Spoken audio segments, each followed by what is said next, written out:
Beternak itu nggak semudah yang kita bayangkan. Kita nggak tahu besok sakit, besok mati, besok lumpuh, kita nggak tahu. Yang pasti cari kelemahan dulu, cari kekurangan dulu, jangan menyerah. Kalau kita konsisten, insya Allah pasti ada jalan yang terbaik buat kita. Saya Samsul Arifin, Gemilang Farm. Inilah kisah bisnisku di peternakan.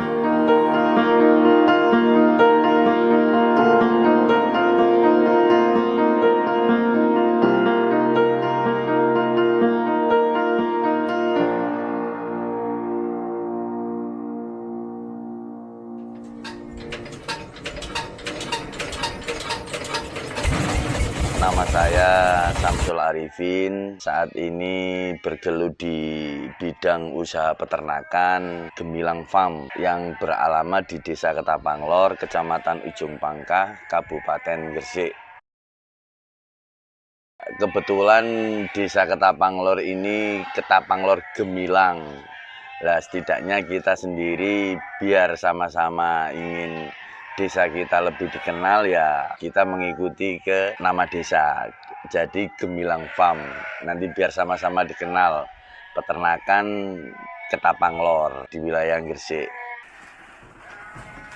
Kenapa saya pilih domba? Untuk domba sendiri itu sebenarnya itu lebih enteng, lebih gampang masalah perawatan, masalah kandang daripada kambing. Dulunya juga saya awalnya kambing Etawa, tapi yang saya rasakan ini domba ini lebih gampang. Setidaknya kalau pakanannya harus protein 12, apa rumputnya hijauannya kita bisa pakai rumput-rumput kayak rumput liar, rumput gajahan biasa, jenis-jenis kayak pakcong, kayak napir, ya itu semua masih bisa dikonsumsi sama domba. Kalau kambing kan harus rambanan, sedangkan rambanan sendiri agak sulit di wilayah saya. Mungkin bayangin nggak pernah, tapi di cita-cita gitu pasti ada. Kebetulan saya dulu kuliahnya di pertanian, tapi ya namanya masih muda dulu ya, jurusan pertanian, tapi yang masuknya itu malah teman-temannya itu di luar pertanian. Makanya itu saya selesai kuliah mungkin cari pengalaman, ngikut sama orang tua, tapi untuk belajar ternak ini secara nggak langsung itu ya bondo nekat intinya. Pertama kali beli ya 1 ekor, 2 ekor, lama-kelamaan beli lagi. Nanti yang kita beli awal beranak, kita jual, kita beli lagi. Kandang pertamanya ya ini tinggalan dari orang tua, bekas kandang sapi kita manfaatkan buat domba. Awal-awalnya dulu ya masih belum ada lantai-lantai jeramba domba. Lah nanti mungkin dari kesehatan kita kurang, mungkin dari sirkulasi udara. Lah kita benahi lah sedikit demi sedikit. Sampai untuk saat ini kurang lebih antara 400-an sampai 500 ekor. Ya awal-awalnya dulu kan saya berangkat dari nol itu kan nggak langsung genetik unggul, Mas. Mungkin dari pasar, ke peternak menengah ke bawah, lokal-lokal. Habis itu saya kenal dari teman-teman, cara saya cari referensi, saya main ke kandang, antar ke kandang. Dan di situ saya melihat domba apa kok sebesar gini. Coba saya tanyakan, ternyata ini domba impor, khusus didatangkan untuk memperbaiki genetik domba-domba lokal. Coba saya beli F1-nya, coba saya beli buntingan dari pejantan unggul tadi. Lama-kelamaan kita alhamdulillah bisa beli pejantan sendiri, bisa beli betina full blood sendiri. Sampai sekarang ya alhamdulillah lah perkembangannya lumayan. Mulai bisa nyetak F1, bisa nyetak F2, bisa nyetak yang asli juga ada di sini.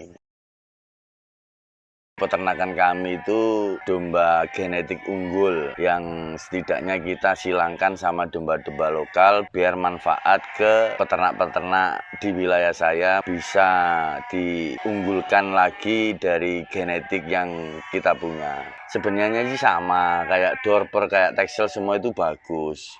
Cuma kalau awasi itu sebenarnya di sananya itu domba perah. Tapi kalau dibawa ke sini kita silangkan sama domba lokal yang crossingan Texel, crossingan Merino, itu nanti endingnya itu ke daging juga bisa.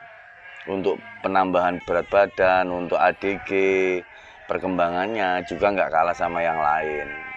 Malah lebih jogrok, dua fungsi juga. Susu bisa, pedaging juga bisa. Sebenarnya kita nggak narjet, Mas. Contoh seumpama sekarang kita jual itu tiap bulan itu mungkin di kisaran 20 sampai 40 ekor.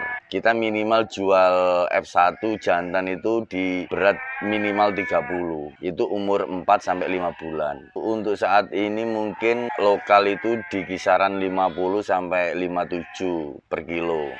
Kalau jantan 70.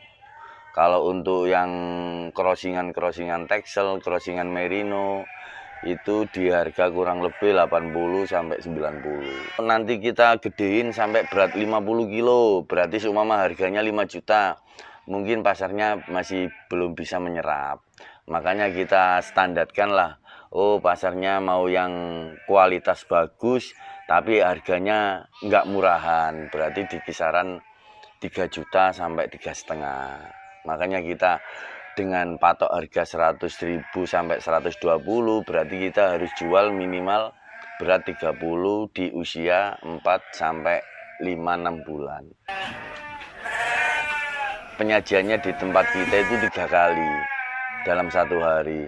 Pagi jam 6 sampai jam 8. Nanti siang jam 11 sampai jam 2. Nanti sore jam 4 sampai jam 5. Pakan yang kita rasa yang paling murah itu kan dari serat, yang kandungan serat lah, terutama rumput. Lah rumput kalau kita tanam sendiri, setidaknya harganya lebih murah. Lah di tempat saya ini kan ya alhamdulillah wilayahnya pertanian. Mungkin pertanian kita sinergi sama peternakan. Pupuk-pupuk kandangnya kita suplai ke petani, nanti imbal baliknya dari petani yang punya jagung terutama yang dipanen muda nanti bisa dijual ke kandang kita. Tantangannya sendiri pasti ada. Mungkin dari domba sakit, pengalaman kita masih kurang, penanganannya untuk domba sakit, domba melahirkan, SOP fattening kita masih kurang lah. Tapi kita tetap konsisten untuk belajar terus. Tapi kalau mati 1, mati 2 itu pernah kejadian. Tapi itu saya nggak menghitung rugi lah. Prinsip saya mati 1 harus ada lahiran 5 atau 10 ekor. Kita lebih mengutamakan mencegah daripada mengobati. Contohnya mencegah apa? Kita harus rutinitas mulai dari cukur bulu, potong kuku, injek vitamin, antibiotik, obat cacing, itu yang sering kita lakukan. Kecuali ada domba yang kita baru datang, baru mengalami kurang nafsu makan, demam, itu langsung kita lakukan pengobatan. Alhamdulillah saya lakukan sendiri saat ini, mungkin belajar dari teman-teman yang lebih senior, dari dokter hewan, apa mantri hewan, apa peternak-peternak yang lebih tahu. Cari teman-teman yang lebih berpengalaman, yang bisa diajak sharing untuk memajukan peternak.